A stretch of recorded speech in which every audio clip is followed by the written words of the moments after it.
Hi, welcome to Learning Leaders Spotlight, where learning leaders give advice to the future learning leaders of tomorrow. I'm Leanne Langford, your host for the podcast. I'm the president of Training Pros. Training Pros is an L&D contract staffing company. And we like to say at Training Pros, when you have more projects than people, let us find you the right consultant to start your project. I'd like to welcome our guest today. Our guest is Tally Butler. She is the Director of Learning with Mars Veterinary Health. I've known Tally a long time, but I haven't worked with her yet at Mars. I would love to hear a quick 60-second overview of who you are and what you do, Tally. Absolutely. Thanks, Leanne, for asking me to join you. I know we worked together back when I was at ADP, automatic data processing, and that was an amazing, experience being part of that learning organization. At Mars, it's a diverse family of businesses with over 120,000 associates. I'm specifically in the Mars Veterinary Health division, which it's also fascinating because we support veterinary hospitals globally. Our mission is to create a better world for pets. And I have 2 dogs, and I just feel so fortunate to be director of learning in this division with Mars. And the focus really is implementing some of their technology, a very innovative technology that's going to go into these hospitals. And my team, I have a team of instructional designers, virtual trainers, and then field trainers that go on site to support the hospital and the hospital associates. That sounds like a wonderful mission. Any of us with pets like me have a good heart for anything we can do to make our dogs and cats have healthier lives while they're with us. I know. And the thing that's so amazing is that all the journey of my career, which I like this podcast is about helping others that are in this field or pursuing training, learning, and development, all the things you take on your journey. And then if you asked me 5, 6 years ago, would I be, working in this space, supporting veterinary and pet and animal, well-being, I never would have imagined that, but it just shows how your transferable skills can go into different industries, which is fascinating with learning and development, particularly because we do have that skill set that can go into different types of organizations. That was one of my favorite things always in L&D is that the L&D function can transfer from industry to industry. Most of my career in corporate, I was in finance type companies. But once I started consulting, I was doing healthcare, I was doing retail, I was doing consumer goods, telecom, anything. It's so true. Like I started working at Cox Enterprises, as cable telecommunications, and then ADP's financial services technology.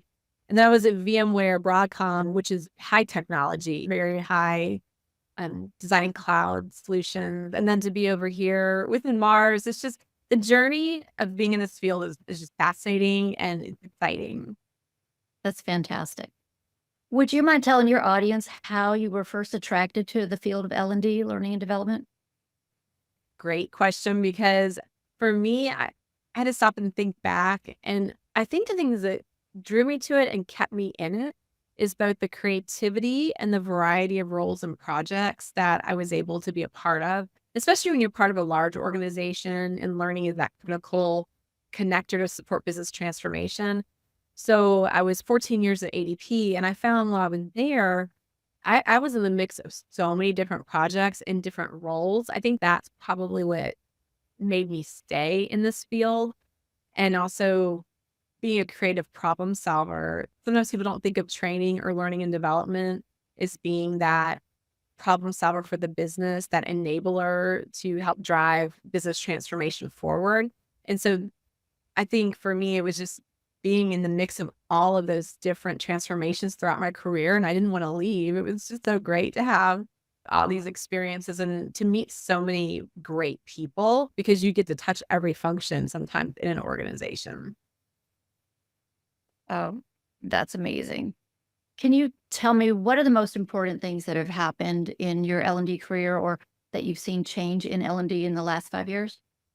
Yeah, I would say change is happening so fast, rapidly in all business functions and business areas. As far as within training, learning, and development, I think business leaders see us because the pace of business is going so fast. they actually see us as that enabler to help them bring projects, new technology, new roles, new functions forward, because you just can't stand something up so quickly if someone needs new skills for it, or you're changing a business process. A lot of times the training and learning department is a part of that. So that is one thing I've seen in the last 5 years as the pace of business changing, learning and development is changing rapidly with that. The other thing I would say is the global workforce. More than ever in the last 5 to 6 years, we're truly supporting a global economy. And so when you think about learning and development, you're not just thinking about how you build it for the people that are in your circle right presently. You need to be diverse, think about your audiences globally. Within the role I have now, there's veterinary hospitals all over the world that we're going to be supporting. And with the last company I was at, we integrated with those different cultures and teams to understand how learning could be effective for those audiences. And I would definitely say global workforce is much more integrated in this last 5, 6 years than I've ever seen it. So I would recommend leaning into that and enjoying working within this global space. You said a lot of really important things in there. And even at the small companies like Training Pros, the rate of change and the rate you have to learn just to keep up is enormous. So if you're not ready to learn all the time, you're going to become outdated so fast. So I would say it's just wonderful that learning and development, back when I was doing it in corporate in the 90s, we really had to fight for our budget and prove why we were there. But I feel as though today, with the rapid rate of change, it's a critical function now, and it's seen that way. It truly is. And that is in showing the value when you're creating a program and the speed that you can do it. And like I mentioned, the global workforce, having RPAs and automation to get learning out more quickly, as well as focusing on translation, localization of language, are really important to get to speed and scale for consistent messaging. And then I think showing the value of the program, I touched on it just a moment ago, but you need to have the data and the analytics of what you plan to do, what you design for, and then how did that actually come to fruition? And then that shows the value of how you've made an impact into the business. So I think you need to, learning teams, you really need to think end to end and how you're impacting the business with what you're developing. Fantastic. So along that line, what do you see coming for the next few years in L&D? What's going to be the biggest things that affect us? Well, and a lot of people already know there's a lot of AI-driven tools out there. When you think of, you can maybe do rapid learning development with some of these tools, which is fantastic. I think the caution is the amount of speed to get learning out quickly. That's going to happen at more of a rapid pace, but having individuals that can, first you have to have the learning ecosystem, I would say, that some sort of network to get the learning deployed quickly. Because just because you have an AI tool that might develop it faster, you still need to be able to validate it, ensure the accuracy and the speed of deployment. And there's human elements to all of that. So quality and then context there's our roles in L&D may shift a little bit just because we might build something faster. It still needs to have relevancy and get to the audience and the role more quickly. So role-based learning, a learning ecosystem or experience platforms that can integrate into other systems. So if you're needing help on, say you're in sales negotiation, that training in those learning objects surface to you based on where you're at. That building that framework doesn't happen quickly. So I would say the future is really about that, getting the right learning framework so you can have subject matter experts help build training for you, but then a validation and a speed deployment process to get it out to them quickly to where they're at. I think that's definitely the future.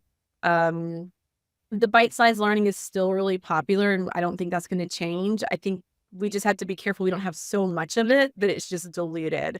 Learning still needs to be intentional, and that moment of what you need when you need it, I think that's going to continue. And we need people that know the business, know the roles, know what's happening in the transformation to be able to provide that context and curate that learning experience. All very good thoughts. Definitely getting the learning to the learner when they need it has always been the challenge, but we're making so much progress with that now. I would say, and I don't think some of the basics that we still need to have where there's collaborative learning experience, people learn that way through connection points. And so just playing a video isn't always, we know the future is a lot of these bite-sized micro, getting it to you quickly, but we still need to design for collaborative experiences because I think people still really crave that. And there's a lot of learning connections that happen when people can collaborate together. Wonderful. In your recent experience, what is the most difficult skills for you to find in L&D now? Oh, wow. First, I'm actually hiring people, some talent right now, and there is a lot of skill set out there. I would say more than ever. I know when I first started this career, there wasn't a lot of people doing what we were doing, and now there's a lot. And for me, I'm really looking for, you can learn how to use the tools. You can learn how to, I'd say, build an any tool. That's not the hard part. It's really tapping into your stakeholders' needs and driving it for a transformation to their business. So I think people that can go beyond just the building, but make those critical connections and bring value to the business that they're supporting, there's an art to that. So I would say having performance consulting skills, good analysis, design thinking skills, being able to iterate, accept feedback, and rapidly change because things are changing so fast. Those are some of the skill sets. And being a great communicator is important because you have to, at the end of the day, you're pitching your training concept. Like you can have the most amazing concept, but if you can't communicate it and show that value. So even communication skills are very important, as you're entering this field. I would recommend strong analysis, design thinking, performance consulting, and communication. I think that's all. You're definitely listing the things that are the most difficult to find and most difficult to hone and develop. Yeah. So most of us can pick up, articulate or captivate and learn how to use it in a day or two. And I would say just to add to that, some of that you hone. I don't want to discourage any people just getting into the field. It's being in projects where you get the opportunity to do that and you will grow and develop that skill. So it's just something, and watch others that do it well and ask for feedback along the way and being okay to get feedback. And you'll develop those skill sets of consulting and analysis and an iterative design that really builds the best programs out there when you can do that well. Fantastic. You said you've been at Mars just a little while now. If you had 10 times the budget that they've given you, what would you be doing with it right now? Oh my goodness. Wow. That 10 times the budget would be amazing. I think what I mentioned earlier about developing the right ecosystem so you can deploy learning in a variety of modalities when people need it, that does take money. And we are actually doing some of this as well right now, which is amazing. And even connecting to like our data warehouse, so we can show the value of training. And those things are all really important because if you can't get to the data of how the learners are consuming, using your training and the experience of it, it's hard to improve, especially when you get at scale and at math. So we're able to do some of those things. So I would definitely say investing in your ecosystem, way to get learning analytics and feedback so that feedback loop is constant. Those are very important. I would say investing in my team as well, teaching some of the skills that I mentioned, because being able to do analysis and consulting and iterative design thinking, they're very important. The other thing, it's interesting because we're training in the hospitals with the hospital associates.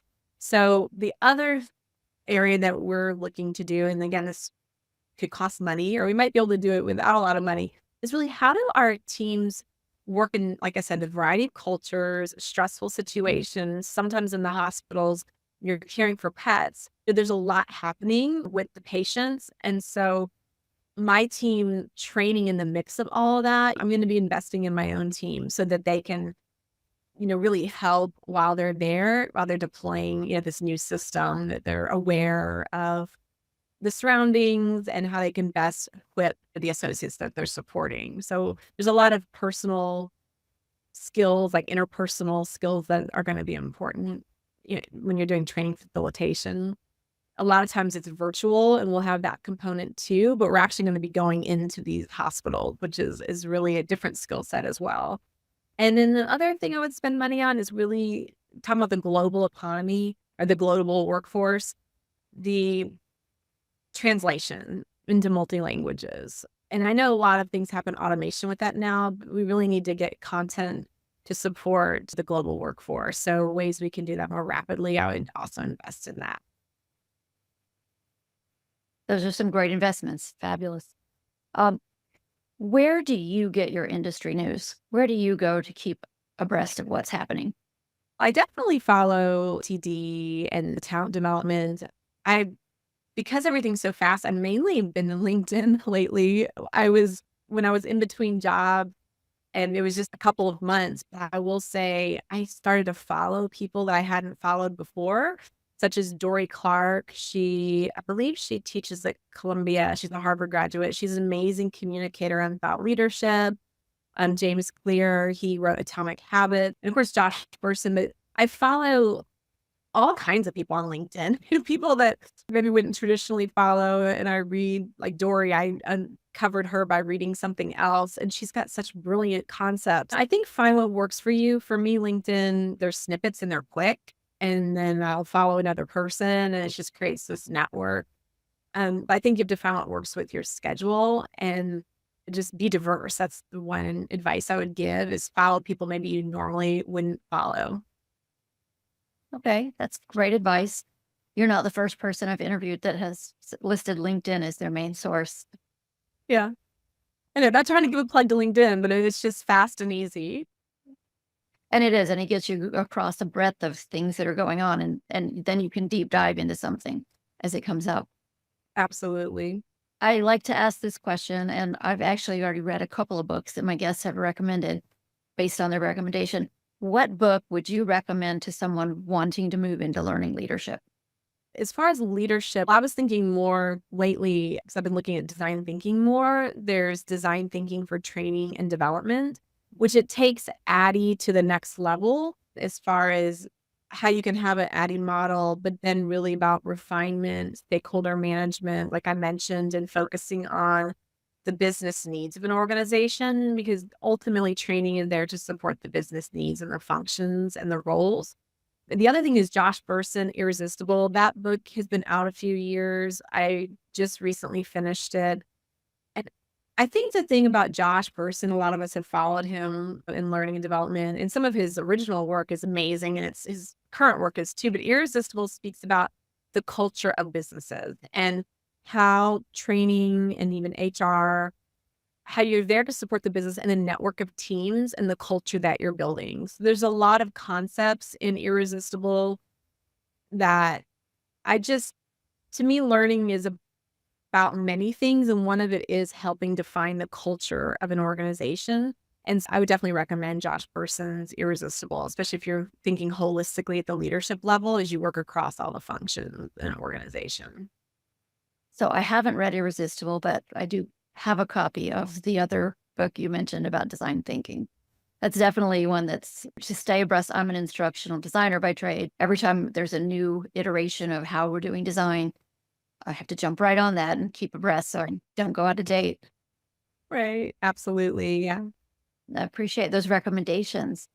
So thank you so much for joining us today, Tally. This has been really informative. I know that our listeners will enjoy listening to this. As my thank you to you, I'm going to plant 5 trees in your name. Oh, wow. That's our charity, Training Pros, is we plant trees around the world. We've planted over 3,500 trees to date, and we continue to we plant them on behalf of each client project we start, and then also for our guests here on Learning Leader podcast, Learning Leader Spotlight. Leanne, I love that. In fact, I had told my husband not that long ago, we were talking about if we could have done anything differently.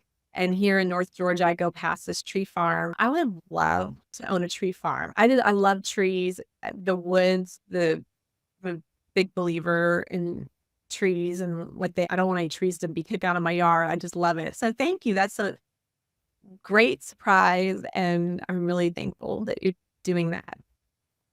You're so welcome. And it's just something that's dear to all of our hearts here at Training Pros is we want to give back for whenever, for our successes. We want to make sure we can help other people have some kind of successes. So we change where we plant trees all the time, but we work with a reforestation partner and it makes it very easy for us to help make an impact on the world. It's wonderful. Yeah. Well, again, thank you for joining us, and it's been just wonderful hearing from you. Thanks so much, Leanne. Thanks for including me in your series. Absolutely.